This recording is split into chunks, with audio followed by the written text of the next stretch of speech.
निज विदु के पूर्व विधायक मेका वेंकट प्रताप अप्पा राव ने आरोप लगाया कि मेडिकल कॉलेजों के निजीकरण ने गरीब और मध्यम वर्ग के छात्रों के साथ अन्याय किया है और गठबंधन नेताओं ने अपनी जेबें भरने के लिए कंगन बांध लिए हैं।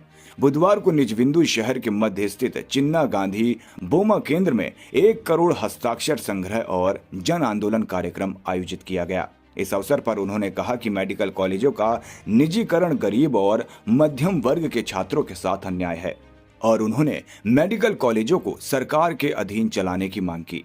उन्होंने कहा कि उनके कार्यकाल में निजविंदु में कई शैक्षणिक संस्थान स्थापित किए गए और एक सरकारी अस्पताल को 300 बिस्तरों वाले अस्पताल में विकसित किया गया।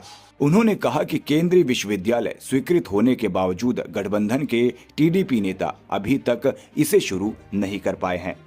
उन्होंने कहा कि टीडीपी नेता निजविंदु के विकास के प्रति ईमानदार नहीं है। कार्यक्रम के दौरान कई युवाओं ने उत्साहपूर्वक हस्ताक्षर एकत्र किए। वाईएसआरसीपी के जनप्रतिनिधियों, नेताओं, कार्यकर्ताओं और प्रशंसकों ने कार्यक्रम में भाग लिया। ఎక్కడైతే కొండలు ఉన్నాయో కొండలన్నీ మట్టి చేసి ఏమో తీసుకెళ్లి దొంగతనంగా అమ్ముకుంటాం అని చెప్పేసి నేను మీ అందరూ కూడా సభాముఖంగా తెలియజేస్తున్నాను. ఎక్కడ కొండ ఆగదక ఆగిరిపిల్లి మండలంలో నైట్ ఎన్ని కొండలు వెళ్ళిపోతున్నాయో మట్టి వెళ్ళిపోతుందో కూడా తెలియనటువంటి పరిస్థితి ఇలా అలముకొని ఉన్నది. ఇవాళ మనం చూడండి, ఇవాళ ఒక ముఖ్య నాయకుడు ముఖ్యమంత్రి గారు ఆయన మీద అందరికీ గౌరవం ఉంది. వారు చెప్తున్నారు వరి పంట పండిస్తే అంట క్యాన్సర్ వస్తుందంట. వరి పంట పండిస్తే క్యాన్సర్. అమ్మా స్వరూప్ గారు చెప్పాలమ్మా అందరికీ. ఇవాళ ఏంటంటే వరి పంట పండిస్తే రెంట్ షాపులు పెడితే 70 ఏళ్ళు బతికేవాడు 150 సంవత్సరాలు దిగుగా బతుకుతాడు. 150 సంవత్సరాలు బతుకుతాడు.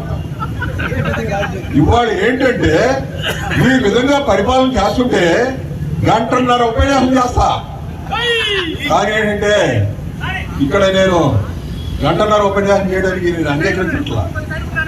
ఎందుకనంటే ఇవాళ వెనకాల పాపం పోలీసు వారు ఉన్నారు,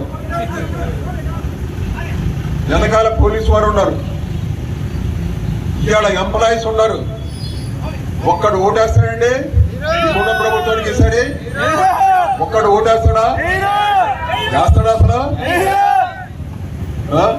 రేటు షాపులేమో వేలాదిగా ఇవాళ ఆంధ్ర రాష్ట్రంలో ఉంటే ఆ మధ్యన మేము వెళ్ళాం ఎక్సైజ్ ఆఫీస్ మీదకి వెళ్ళి, ఏమండి సిఈ గారు ఇట్లా బెల్ట్ షాపులు ఎక్కువైపోయి కాటర్పాడులో హై స్కూల్ దగ్గర ఉన్నాయంటే 2వ రోజున రేట్ చేసినట్టు చేసి అక్కడ ఏం లేవు అని చెప్పి మళ్ళీ 3వ రోజు నుంచి మళ్ళీ ప్రారంభమైంది. అంటే అది బెల్ట్ షాపుల్లో కన్నా మనం కన్నా తీసుకుంటే డ్రింకు అది ఏంటంటే ఆరోగ్యాన్ని ఇంప్రూవ్ చేస్తుంది.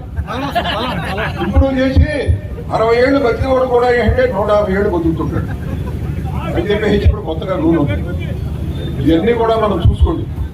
కాబట్టి ఏంటంటే మీరు ఒకటే చూడండి, మామిడికాయల రైతులకి ఘోరాతి ఘోరమైన మోసం జరిగిపోయింది. ఘోరాతి ఘోరమైన మోసం. ఇవాళ మీరు చూడండి, ఇవాళ